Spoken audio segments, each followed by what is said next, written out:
আজকে পারিবারিক ভাঙন বলেন, ব্যক্তি পর্যায়ের আত্মিক ধ্বংসই বলেন, সমাজের বিপর্যয় বলেন, যাই বলেন, পিছনে একটা বড় কারণ আছে। সেটা হলো আল্লাহ থেকে দূরে থাকা মানুষ, আল্লাহ থেকে হতাশ হয়ে যাওয়া। আর এই কাজটা শয়তান করিয়েছে মানুষকে আল্লাহ থেকে দূরে সরানোর জন্য। কিন্তু আল্লাহ রাব্বুল আলামিনের কাছে কেউ যদি যেতে চায়, মন থেকে যদি আল্লাহকে একটা বারও ডাকে, আল্লাহ পাক এক ডাকের মাধ্যমেও তার গুনাহ মাফ করতে পারে। দুজন ব্যক্তির ঘটনা পড়লাম। একজন ব্যক্তি প্রচণ্ড রকম আবেদ, প্রচুর ইবাদত করে। আপনারা জানেন ইবলিসও কিন্তু আবেদ ছিল, ইবলিস কিন্তু প্রচুর ইবাদত করেছে। এখন ওই ব্যক্তির একজন বন্ধু ছিল, এটা বানু ইসরাইলদের ঘটনা। তো সেই বন্ধু পাপী ছিল, বিভিন্ন কবিরা গুনাহ করত। আর এই আবেদ ব্যক্তি বারবার তাকে নসিহত করত, গুনাহ ছেড়ে দাও, তুমি পাপ করছো, গুনাহ ছেড়ে দাও।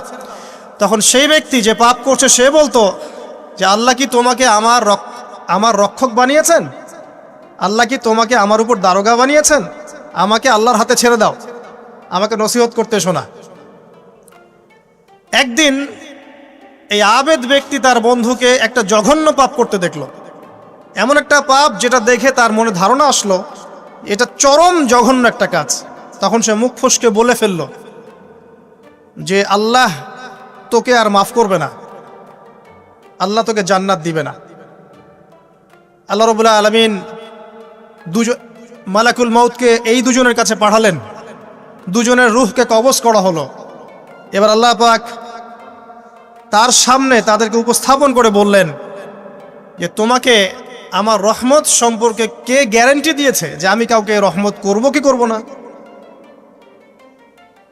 যাও, আমি তোমাকে জাহান্নামে পাঠালাম, ওই ব্যক্তি যে আমার রহমত প্রত্যাশা করেছে আমি তাকে জান্নাত দিয়ে দিলাম। দেখুন, এই হাদিসটা শুনলে মনে হয় বাহ্যিক হয়তোবা মুখের একটা কথার কারণেই সে জাহান্নামে চলে গেল। আসলে বিষয়টা এমন নয়। বিষয়টা আমি আপনাকে বোঝাচ্ছি। বিষয়টা হচ্ছে ইবলিসের মতো।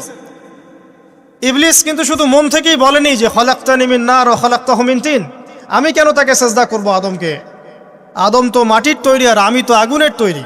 এটা ইবলিসের শুধু মৌখিক স্টেটমেন্ট ছিল না, কারণ কি ছিল? আবা ওয়াস্তাকবার, সে উদ্ধত হয়েছিল, অহংকার প্রদর্শন করেছিল। ভিতর থেকে ইন্টারনালি সে অহংকারী ছিল, সে আন্ডার এস্টিমেট করে কথাটা বলেছে, শুধু মৌখিকভাবে বলে নাই। কিন্তু ঠিক এই ব্যক্তির ঘটনা এমনই, সে মন থেকে অহংকারী হয়ে উঠেছিল, যদিও বা সে আবেদ ছিল।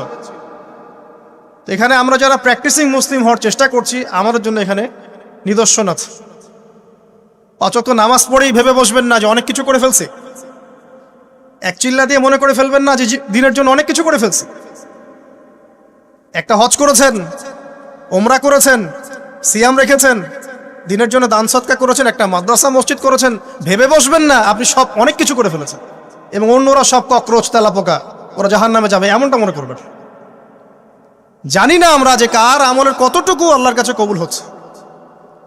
তো এখানে এই ব্যক্তির সমস্যা ছিল এই, সে নিজের আমলটাকে অনেক ভারী মনে করছিল এবং সে স্টেটমেন্ট দিয়ে ফেললো যে তোকে আল্লাহ পাক মাফ করবে না।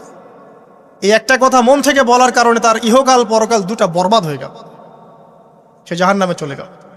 ঠিক আরেক ব্যক্তির ঘটনা আছে এমন, এগুলো সবগুলো রেফারেন্স আছে।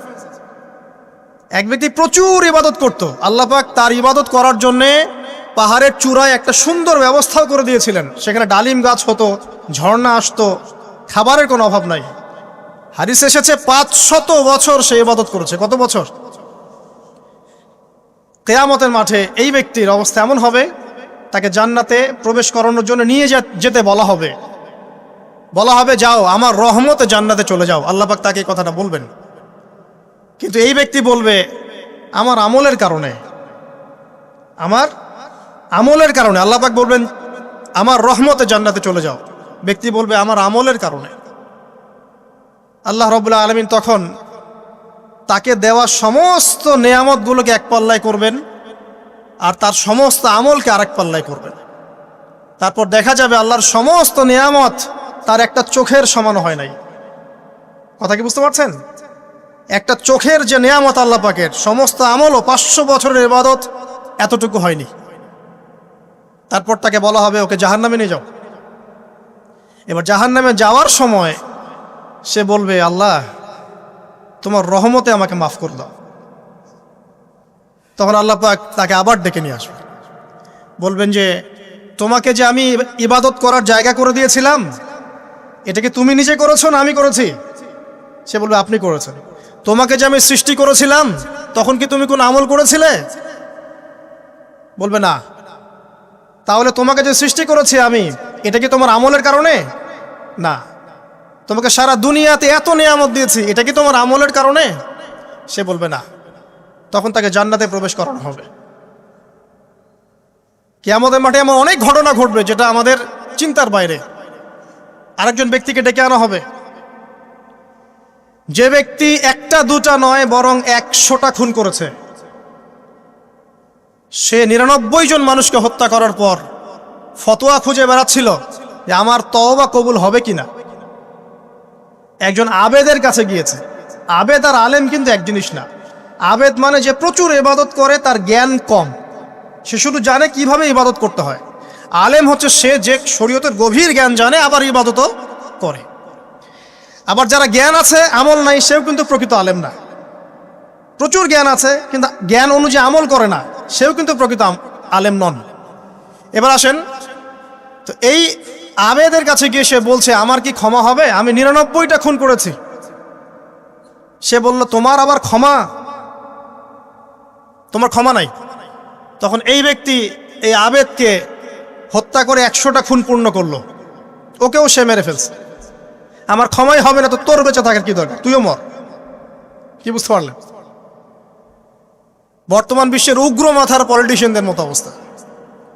আমার দেশের সমস্যা, তোর দেশ পারমাণবিক বোমের উড়াই দিব, মানে এরকম একটা অবস্থা। তো আল্লাহ রাব্বুল আলামিন এই ব্যক্তির মধ্যে একটা চেতনা তৈরি করলেন যে আমাকে তওবা করতে হবে। সে তখন সার্চ করতে লাগলো আরো কোনো আলেম আছে কিনা। এরপর অনেক দূরে একজন আলেমের সন্ধান পাওয়া গেল।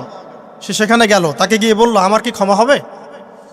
সে আলেম তাকে বলল হ্যাঁ তোমারও ক্ষমা হতে পারে, যাও তুমি ইস্তেগফার করো এবং এই এলাকা থেকে অন্য এলাকায় চলে যাও। মানে যে এলাকায় তুমি অনেক দিন ছিলে, যেখানে তুমি অনেক পাপ কাজ করেছো, এখানে থাকার দরকার নাই। তওবা করে তুমি অন্য কোথাও চলে যাও, নতুন একটা জীবন শুরু করো। এখানে থাকলে হবে কি, তোমার স্মৃতিগুলো তোমাকে তাড়িয়ে বেড়াবে এবং মানুষ তোমাকে খারাপ নজরে দেখতেই থাকবে, তুমি তখন কষ্ট পাবে। এই জন্য তুমি চলে যাও। তো চলে যেতে যেতে সে রাস্তায় ইন্তেকাল করে। এবার তার রূহ নিবে কে? এই জন্য দুদল ফেরেশতা আসছেন, জান্নাতি এবং জাহান্নামী। তাদের মধ্যে বাক বিতরটা হচ্ছে কে রূহ নিয়ে যাবে। তো জাহান্নামের ফেরেশতারা বলছেন সে এতগুলো খুন করেছে, তার রূহটা আমরা নিব। আর জান্নাতি ফেরেশতারা বলছেন না, সে তওবা করতে এসেছিল, অতএব সে আল্লাহর অভিমুখী হয়েছে, তার রূহটা আমরা নিব। আল্লাহ পাক এখানে একটা কৌশল করলেন। আল্লাহ পাক ফেরেশতাদেরকে বললেন তোমরা রাস্তাটাকে পরিমাপ করে দেখো, যেদিকে যাচ্ছিল তার পরিমাপ বেশি নাকি যেখান থেকে এসেছে ওর পরিমাণ বেশি। আল্লাহ পাক জমিনকে আদেশ করলেন হে জমিন তুমি প্রশস্ত হয়ে যাও। এবার পরিমাপ করে দেখা গেল সে তওবার দিকে আসছিল, এর পরিমাণটা বেশি।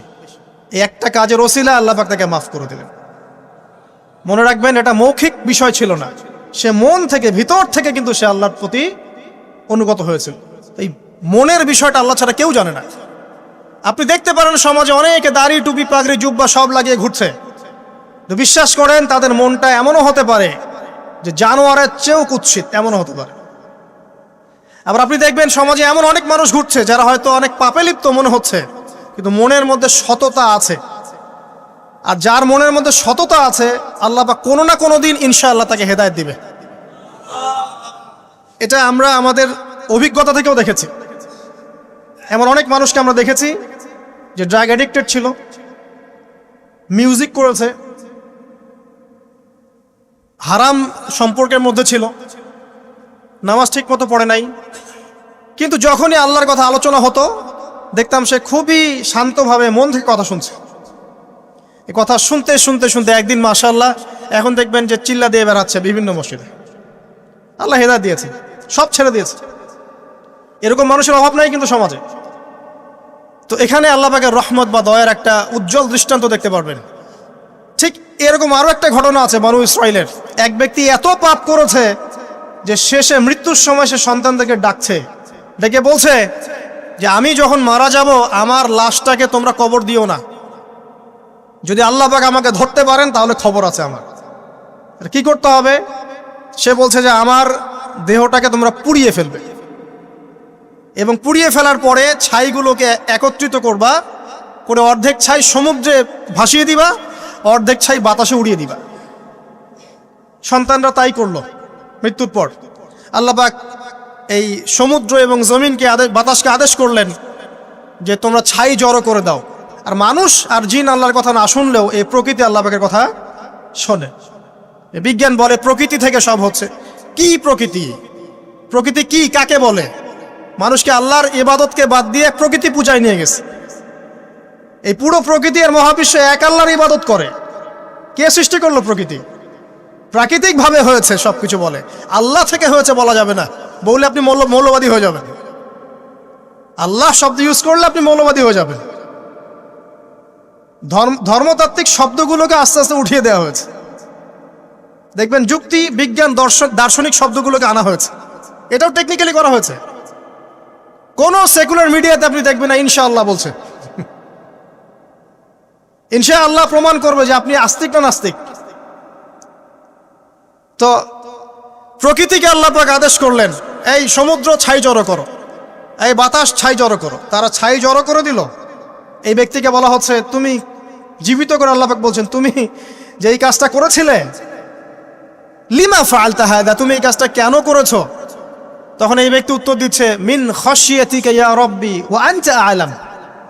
হে আল্লাহ, আমি আমার বুঝে যা এসেছে আপনার ভয়েই আমি এই কাজটা করেছি, আর আপনি খুব ভালো করেই জানেন যে আমি আপনার ভয়ে করেছি নাকি অন্য কোনো কারণে করেছি। মানে আপনি আমার মনের কথা জানেন। আল্লাহ পাক তাকে মাফ করে দিলেন। আপনাদেরকে আমি সেই ব্যভিচারী মহিলার কথাও মনে করাই। ওই মহিলা, যে ব্যক্তি একজন যৌনকর্মী ছিল, বা যেটা আমরা বলি ব্যভিচারিণী মহিলা ছিল, একটা কুকুরকে দেখেছে সে পানি পান করার জন্য তৃষ্ণার্ত, সে এটাতে মায়া করে দয়া করে তার মোজাটাকে নামিয়ে এই কূপ থেকে পানি উঠিয়ে কুকুরকে পান করিয়েছে। এই একটা কাজের বদৌলতে আল্লাহ রাব্বুল আলামিন এই ব্যভিচারী মহিলাকে মাফ করে জান্নাত দিয়ে দিয়েছে। হাদিসে এটাও এসেছে, নবী সাল্লাল্লাহু আলাইহি ওয়াসাল্লাম বলেছেন, ইরহামু মান ফিল আরদ, তোমরা সবাই জমিনবাসীর প্রতি রহম করো। জমিনে মুসলিমই থাকতে হবে, তাদের প্রতি রহম করতে হবে এমন নয়, জমিনবাসী যারাই আছে সবার প্রতি রহম করো, জাতি ধর্ম বর্ণ নির্বিশেষে। এমনকি পশু পাখির প্রতিও দয়া করো। ইরহামু মান ফিল আরদ, জমিনে যারা আছে সবার প্রতি রহম করো। ইয়ারহামুকুম মান ফিস সামা, যিনি আসমানে আছেন তিনি তোমাদের প্রতি রহম করবে ইনশাআল্লাহ।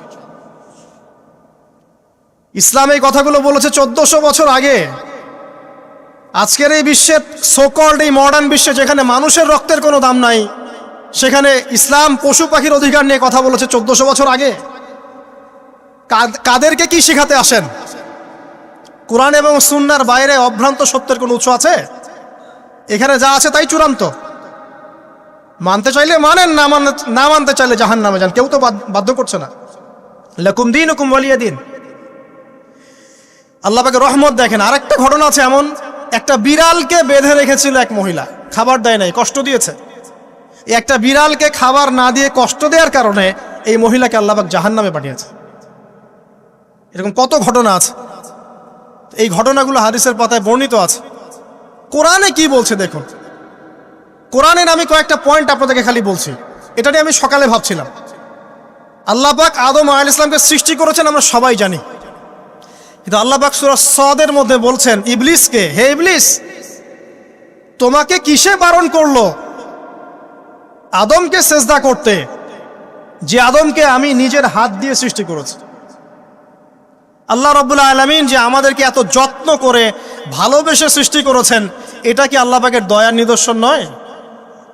মহাবিশ্বের অন্য কোনো মাখলুক সৃষ্টির ব্যাপারে আল্লাহ পাক বলেন নাই খলাকতু বিয়াদাই, আমি নিজ হাতে তাকে সৃষ্টি করেছি।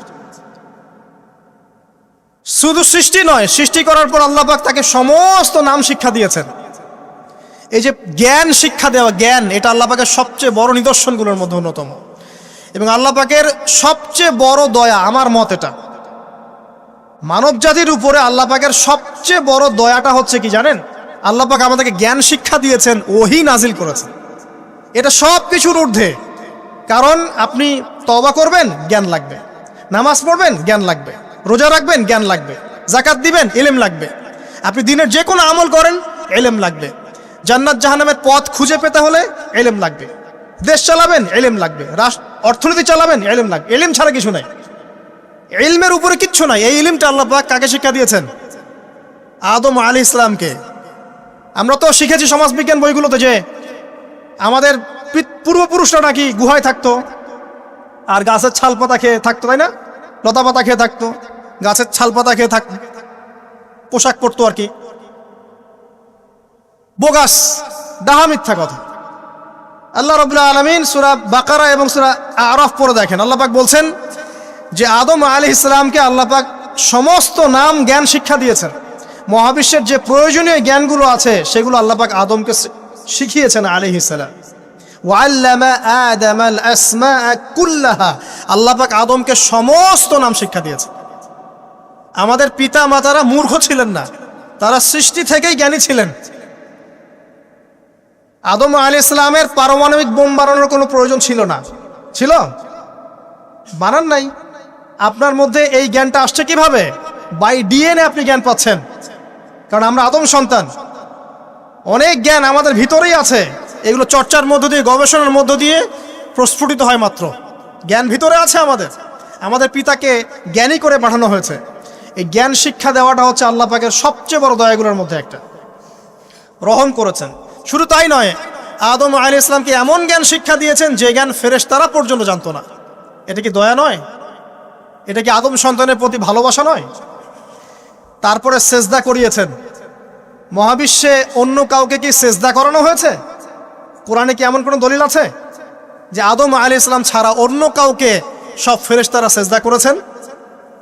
আছে? তাহলে এই যে সম্মান দেয় আল্লাহর পক্ষ থেকে, সম্মান কিসের ভিত্তিতে? সম্মান শারীরিক ক্ষমতার ভিত্তিতে? সম্মানটা কি কারণে? জ্ঞানের কারণে, ইলমের কারণে, জ্ঞানের কারণে সম্মান। এই সম্মান দেওয়াটা কি আল্লাহ পাকের রহমত এবং দয়া নিদর্শন নয়? অতএব সম্মান পেতে হলে, আল্লাহ রহমত পেতে হলে সেই জ্ঞানের চর্চায় আবার ফিরে আসতে হবে। আপনি যদি আজও সেই ওহির জ্ঞানের চর্চা করেন, আল্লাহ পাক এই পৃথিবীবাসীর বুকের মধ্যে আপনার জন্য সম্মান পয়দা করে দিবেন ইনশাআল্লাহ। দেখেন, ওই সেই জ্ঞানী যদি আপনি এখনো চর্চা করেন, আজও আপনি সম্মানিত হবেন ইনশাআল্লাহ। ব্যক্তির চর্চা করলে ব্যক্তি সম্মানিত হবে, একটা পরিবার চর্চা করলে ওই পরিবার সম্মানিত হবে, একটা সমাজ যদি চর্চা করে সেই ওহির জ্ঞান, ওই সমাজ সম্মানিত হবে। একটা দেশে যদি আপনি ওই ওহিভিত্তিক জ্ঞান ছড়িয়ে দেন, পুরো দেশকে আল্লাহ পাক সম্মানিত করবে ইনশাআল্লাহ, পুরো জাতিকে সম্মানিত করবে ইনশাআল্লাহ। আরও সামনে যান, এই যে আদম এবং হাওয়া আলাইহিস সালাম গাছের কাছে চলে গেলেন, ফল খেয়ে ফেললেন, কারণ আমরা আদম সন্তান, ভুল করি। আল্লাহ পাক সাথে সাথেই বহিষ্কার করে দিয়েছেন? না, আল্লাহ পাক তওবা করার জন্য কালিমা শিখিয়ে দিয়েছেন। সুবহানাল্লাহ, তাদের কালিমা জানা ছিল না।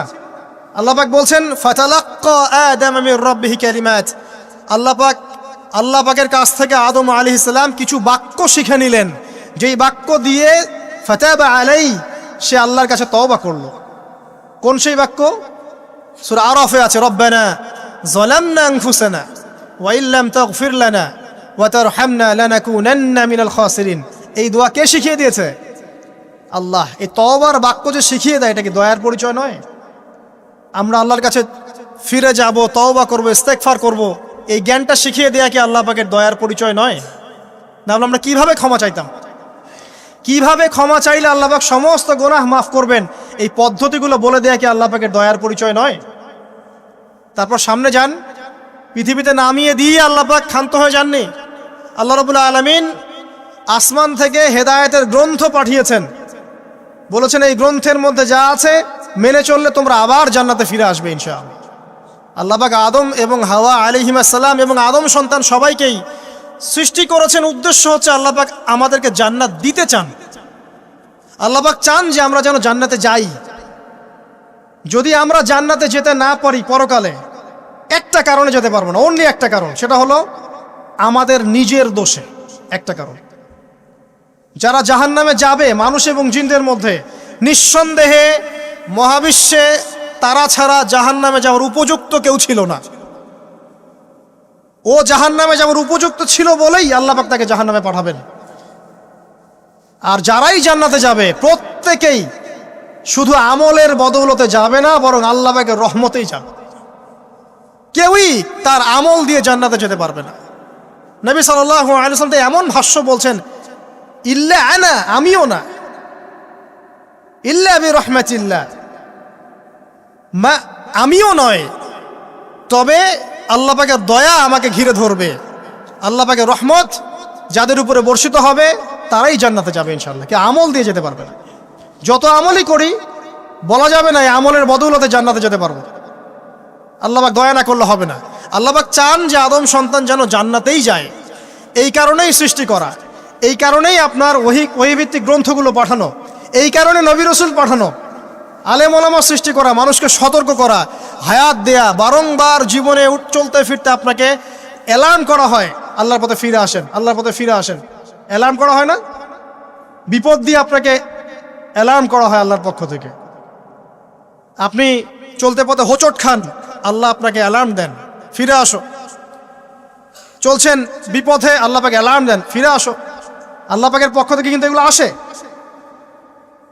অদ্ভুত একটা হাদিস বললাম, অদ্ভুত বলতে বলছি অ্যামেজিং হাদিস, যে একজন সাহাবী বলছেন, সালমান রাদিয়াল্লাহু আনহু, তিনি বলছেন যে যখন মুমিনের উপর বিপদ আপদ বালা মুসিবত আসে, তখন মুমিনের এই বিপদ আপদ বালা মুসিবত রোগ শোকের বদৌলতে আল্লাহ পাক তার গুনাহগুলোকে মাফ করে দেন এবং তার মর্যাদাকে বাড়িয়ে দেন, এবং সে আল্লাহর দিকে ফিরে আসার অনুশোচনা করার সুযোগ পায়। আর যখন কাফের মুশরিক বা ফাসেক মানুষকে এইসব রোগ ব্যাধি বিপদ আপদ বালা মুসিবত ঘিরে ধরে, তার দৃষ্টান্ত সেই উটের ন্যায় যে উটটাকে তার মালিক বেঁধে রেখেছে, এরপর ছেড়ে দিয়েছে। সে উটটা বুঝতেও পারলো না কেন তার মালিক তাকে বেঁধে রাখলো আর কেনই বা তাকে ছেড়ে দিল। কথাটা কি বুঝতে পারছেন? যারা আল্লাহ দ্রোহী, তাদের উপর যখন বিপদ আপদ বালা মুসিবত আসতে থাকে, তারা বুঝে না যে কি জন্য আসলো আর কেন চলে গেল। কিন্তু মুমিন ব্যক্তি যারা মুসলিম, আল্লাহর অনুগত, তাদের বিষয়টা হচ্ছে এমন বিপদ আপদ বালা মুসিবত রোগ ব্যাধি তাদেরকে আল্লাহর দিকে ফিরিয়ে নিয়ে আসবেন ইনশাআল্লাহ। দেখুন, এই যে পৃথিবীতে নামিয়ে দেয়া, এরপর আল্লাহর পক্ষ থেকে ঐশী গ্রন্থগুলো পাঠানো, নবী রাসূল পাঠানো, আলেম ওলামা পাঠানো, আপনাকে হায়াত দেয়া, আপনাকে রিজিক দেয়া, এই শ্বাস নেওয়ার ক্ষমতা দেয়া, আপনাকে জ্ঞান বুদ্ধি দেয়া, বিবেক দেয়া। এই যে একটু আগে তেলাওয়াত করলো শুরুর আগে নবী মুসা আলাইহিস সালামের ঘটনা। বনু ইসরাইল একটার পর একটা অবাধ্যতা করেই গেছে, আল্লাহ পাক তারপরেও তাদের কাছে নবী পাঠিয়েছেন, নবী মুসাকে পাঠিয়েছেন। ফেরাউনের মতো জালেম শাসকের হাত থেকে বনু ইসরাইলকে আল্লাহ পাক উদ্ধার করেছেন। এটা কি দয়ার পরিচয় নয়? নবী মুসা আলাইহিস সালাম গাছের নিচে বসে আছেন, খাবার নাই, বাসস্থান নাই, কিচ্ছু নাই, বরং তার গায়ে একটা অপবাদ দেওয়া হয়েছে যে তিনি নাকি একজন মানুষকে খুন করেছেন, অথচ তার ইন্টেনশন সেটা ছিল না। তিনি একটা ঘুষি দিয়েছেন লড়াই থামানোর জন্য, ওই এক ঘুষিতেই সেই ব্যক্তি ডেড।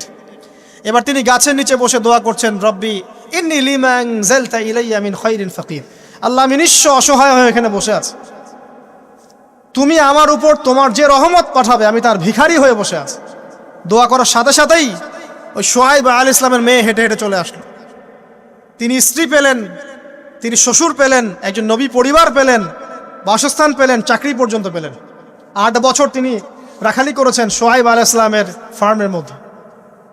দয়া মুহূর্তেই চলে আসবে, শুধু আল্লাহর দিকে অভিমুখী হলেই হয়, এগুলো দয়া। আইয়ুব আলাইহিস সালামের কথা মনে আছে না? দীর্ঘদিন রোগে ভুগছেন, দীর্ঘদিন রোগে ভুগছেন, চিকিৎসা হচ্ছে না, ভালো হচ্ছে না, শেফা হচ্ছে না। এখানে যারা আধ্যাত্মিকত্ব নিয়ে পড়াশোনা করেন, লেখালেখি করেন, তারা বলেছেন তাদের কিছু কিতাবের মধ্যে, রোগটা যখন এমন একটা পর্যায়ে চলে আসলো যে তিনি জিহ্বাটা নড়াতে পারছেন না, কারণ তিনি আল্লাহ পাকের জিকির করতে প্রচণ্ড ভালোবাসতেন। এক পর্যায়ে রোগটা এমন একটা জায়গায় চলে আসলো যে জিহ্বাটা তিনি নড়াতে কষ্ট হচ্ছে। তখন গিয়ে তিনি বলছেন, রব্বি আন্নী মাসসানি আদ-দুররু ওয়া আনতা আরহামুর রাহিমিন। হে আল্লাহ, আমাকে কষ্ট স্পর্শ করেছে, আর তুমি তো ক্ষমাকারী, রহমকারীদের মধ্যে সর্বশ্রেষ্ঠ রহমকারী। আমি জিকির করতে পর্যন্ত পারছি না, আল্লাহ আমার রোগটা শেফা দিয়ে দাও। বলার সাথে সাথে আল্লাহ রাব্বুল আলামিন প্রস্রবণ ঝর্ণা তৈরি করলেন, এখানে গোসল করো, শেফা হয়ে গেল। এগুলো কি রহমতের পরিচয় নয়? এখানে এক শ্রেণীর স্কলার এমনও বলেছেন, আজকে আমরা যারা বাহ্যিক সৌন্দর্য নিয়ে বেশি গর্ব করি আর কি, আত্মিক সৌন্দর্যের চাইতে বাহ্যিক সৌন্দর্য নিয়ে যারা বেশি গর্ব করি, যদি আল্লাহ পাক আমাদের পোশাকটাকে পরিবর্তন করে দেন, আত্মাটাকে দেহের পোশাক দেন আর দেহটাকে আত্মার পোশাক বানায় দেন, তাহলে দুর্গন্ধে কেউ আমাদের সামনে আসতে যাবে না। কথা আপনারা বুঝতে পারছেন না? আইয়ুব আলাইহিস সালামের আত্মাটা ছিল পবিত্র, পরিশুদ্ধ, তার দেহের মধ্যে রোগ হয়েছিল। আর এই পুরো বিশ্বের ম্যাক্সিমাম লোকের মানুষের রোগ এখন আত্মায়, দেহে নয়। আবার বলছি, হয়তো বুঝতে পারছেন না। আইয়ুব আলাইহিস সালামের রোগটা হয়েছিল দেহে, বাইরে। তার আত্মা ছিল পবিত্র, পরিশুদ্ধ আত্মা। দেহের রোগের একটা পর্যায়ে যখন জিহ্বাটায় ইফেক্ট হলো, তখন জিকির করতে তার কষ্ট হচ্ছে, তখন তিনি দোয়া করছেন, আল্লাহ আমার এই রোগটাকে শেফা দিয়ে দাও। আর এখনকার পুরো জেনারেশন, এই সভ্যতার রোগ হচ্ছে ভিতরে, আত্মায়। দেহের রোগের চাইতে এদের আত্মার রোগটা বেশি। এখন এই আত্মাটাকে যদি দেহ বানিয়ে দেওয়া হয় আর দেহটাকে আত্মার পোশাক পরিয়ে দেওয়া হয়, দুর্গন্ধে কেউ সামনে আসতে চাবে না। তাই আইয়ুব আলাইহিস সালামের সেই দোয়া এখন আমাদের বেশি করা উচিত। রব্বি আন্নী মাসানিয়া দুররু ওয়া আনতা আরহামুর রাহিমিন। আল্লাহ, আমাদের আত্মায় রোগ এসেছে, এটাকে তুমি শেফা দাও। দেহের রোগ লেস ইম্পর্টেন্ট, আত্মার রোগটা বেশি ইম্পর্টেন্ট। এরকম নিদর্শন কোরআনের পাতায় পাতায় ছড়িয়ে আছে। আসহাবুল কাহাফ, পুরো সমাজ ওদেরকে মেনে নিচ্ছে না, গুহায় চলে গেলেন, ঘুম পাড়িয়ে দিলেন আল্লাহ পাক। 309 বছর। কত বছর? 309 বছর একটা দোয়ার বদৌলতে। তারা বলেছিল, রব্বানা আতিনা মিন লাদুনকা রাহমা ওয়া হাইয়্যি লানা মিন আমরিনা রাশাদা। আল্লাহ পাক শুধু ঘুম পাড়িয়ে রাখলেন না, তাদের মধ্য দিয়ে আল্লাহ পাক পুরো একটা সভ্যতাকে হেদায়েত করে দিলেন। আলহামদুলিল্লাহ। যে সভ্যতা বিশ্বাস করতো না যে পরকাল বলে কিছু আছে, দাকিয়ানুস বাদশার সেই জুলুম থেকে আল্লাহ পাক এই 10 জন বা 9 জন যুবককে বাঁচালেন, ওদেরকে কিয়ামত পর্যন্ত কোরআনের পাতায় স্থান দিলেন, নিদর্শন বানালেন, এবং তাদের মধ্য দিয়ে একটা পুরো সভ্যতাকে হেদায়েত দিলেন। সুবহানাল্লাহ। যেখানে যাবেন এই নিদর্শন। আর কার কথা বলবো? যুলকারনাইন, মনে আছে? কোন সূরা আছে যুলকারনাইনের কথা? সূরা কাহাফ। আল্লাহ পাক তাকে এমন রহমত করেছিলেন যে মাশরিক মাগরিব, মানে পূর্ব পশ্চিম পর্যন্ত তাকে রাজত্ব দিয়ে দিয়েছে। আজকে তো আমরা এই সামান্য একটু ক্ষমতা পেলেই আমাদের কেউ চেনে না, গায়ে হাতি দেওয়া যায় না, ঠিক আছে? মানে তখন সে নিজেকে মনে করে যে সে এই পৃথিবীর সবকিছু, বাকি মানুষ আর মানুষ না। ক্ষণস্থায়ী সামান্য একটু ক্ষমতা দিয়ে দেখবেন আমাদের অবস্থা খারাপ। আমাদের এই যে জীবন, আমাদের রিজিক, আমাদের পরিবার, আমাদের সুস্থতা, আমাদের জ্ঞান, আমাদের সমাজ বলেন, রাষ্ট্র, আমাদের অর্থনীতি, এই বিশ্ব, এই সব কিছুই একটা বিষয়কে কেন্দ্র করে টিকে আছে। শুধুমাত্র একটা বিষয়ের সাথে এই পুরো মহাবিশ্ব সম্পর্কিত। আমাদের জীবনের প্রতিটা বিষয় শুধুমাত্র এবং শুধুমাত্র আল্লাহ পাকের রহমতের উপর টিকে আছে। আল্লাহ পাকের রহমত আমাদের ব্যক্তি জীবন, পারিবারিক জীবন, আমাদের দেহ, আমাদের মন, আমাদের জ্ঞান, অর্থনীতি, ব্যবসা বাণিজ্য, আমাদের রাষ্ট্র, সব কিছুর মধ্যে শুধুমাত্র আল্লাহ পাকের রহমত দিয়ে ভর্তি। আল্লাহ পাকের রহমতের এত বিশাল সমুদ্র, যেটা উপলব্ধি করার ক্ষমতা আমাদের নাই। আমরা যদি সবাই ঠান্ডা মাথায় একটাবার খালি ভাবতে বসি, সবাই যার যার জায়গা থেকে ভাবি যে আল্লাহ পাক আমাদেরকে কি কি রহমত দিয়ে রেখেছেন, কি কি নিয়ামত দিয়ে রেখেছেন। ওয়া ইন তাউদ্দু নি'মাতাল্লাহ লা তুহসুহা। তোমরা যদি আল্লাহ পাকের নিয়ামত গণনা করা শুরু করো, কোশ্চিনকালেও গুণে শেষ করতে পারবে না। আল্লাহ পাক সূরাতুল জুমারের মধ্যে বলেছেন, কুল ইয়া ইবাদিয়াল্লাযীনা আসরাফু আলা আনফুসিহিম। হে নবী, আপনি বলে দিন, আমার বান্দাদেরকে বলে দিন যে হে আমার বান্দারা, তোমরা যারা তোমাদের নফসের উপরে জুলুম করেছো, সুদীর্ঘকাল নামাজের খবর ছিল না, যাকাত দিইনি, হজ ফরজ হয়েছিল করি নাই, সওম রাখিনি, আল্লাহর দিন এগিয়ে নেওয়ার কোনো চেষ্টাই করি নাই, সুদীর্ঘকাল হারাম খেয়েছেন, ঘুষ খেয়েছেন, জেনা করেছেন, বাদ্যযন্ত্র বাজিয়েছেন, অশ্লীলতা এর মধ্যে ডুবেছিলেন, মাদকদ্রব্য সেবন করেছেন সুদীর্ঘকাল। তোমরা যারা নিজেদের নফসের উপর জুলুম করেছো, লা তাকনাতু মির রাহমাতিল্লাহ, তোমরা আল্লাহ পাকের রহমত থেকে নিরাশ হয়ে যেও না। তোমরা আল্লাহ পাকের রহমত থেকে নিরাশ হয়ে যেও না। ইন্নাল্লাহা ইয়াগফিরু যুনুবা জামিআ, আল্লাহ পাক চাইলে সমস্ত গুনাহ মাফ করতে পারেন। ইন্নাহু হুয়াল গফুরুর রহিম, তিনি হচ্ছেন পরম করুণাময়, অসীম দয়ালু। আমি আলোচনা সামনে নিয়ে যাওয়ার আগে আরেকটা বিষয় বলে রাখতে চাই। এই আলোচনাকে একপাক্ষিকভাবে একপেশেভাবে বুঝে নেওয়ার কোনো সুযোগ নাই। আল্লাহ পাক যেমন পরম করুণাময় অসীম দয়ালু, ঠিক একইভাবে আল্লাহ রাব্বুল আলামিন শাদীদুল ইকাব, কঠিন শাস্তি দাতাও বটে। এই দুটো বিষয় মাথায় রেখেই আল্লাহর রহমতের আশাও করতে হবে এবং আল্লাহ পাকের গজবের ভয়ও করতে হবে। এর মাঝখানেই হচ্ছে ঈমান। এই জায়গা থেকে আলোচনা বুঝতে হবে। আল্লাহ পাক তৌফিক এনায়েত করুন, আমিন। আমাদেরকে আল্লাহ রাব্বুল আলামিন তার রহমত থেকে নিরাশ হতে বারণ করছেন। যে যত পাপ করেছে জীবনে, যদি একটা বার কেউ যদি আল্লাহ পাককে মন থেকে ডাকে, চোখ দিয়ে ঝরঝর করে পানি পড়ে, আল্লাহ পাককে বলে, সেজদায় গিয়ে পড়ে আল্লাহকে বলে রব্বিক ফিরলি, আল্লাহ আমাকে মাফ করে দাও, তার মনের মধ্যে যদি সততা থাকে, মন থেকে যদি সেই কথাটা বলে থাকে, আল্লাহ পাক শুধু তাকে ক্ষমাই করবেন না, তার সমস্ত গুনাহগুলোকে আল্লাহ নেকি দিয়ে পরিবর্তন করে দেবেন। একটা হাদিস পড়ছিলাম, নবী করিম সাল্লাল্লাহু আলাইহি ওয়াসাল্লাম তিনি বলছেন যে লাম্মা কাদাল্লাহুল খালক, যখন আল্লাহ রাব্বুল আলামিন এই মহাবিশ্ব সৃষ্টি করেন, তখন আল্লাহ রাব্বুল আলামিন কাতাবা কিতাবান, একটা কিতাব লিখেছেন। একটা কিতাব আছে আল্লাহর কাছে, কাতাবা কিতাবান ফাহুয়া ইনদাহ ফাওকাল আরশ, যেই কিতাবটা আল্লাহর নিজের কাছে আছে আরশের উপরে। সেখানে আল্লাহ পাক লিখে রেখেছেন, কি লিখেছেন? ইন্না রাহমাতি সাবাকাত গদাবি, প্রতিটা ক্ষেত্রেই আমার রহমত, আমার দয়া, আমার করুণা আমার গজবকে পরাজিত করেছে। মানে আল্লাহ রাব্বুল আলামিনের গজব, এর উপরে আল্লাহ পাকের রহমত অবস্থান করছে।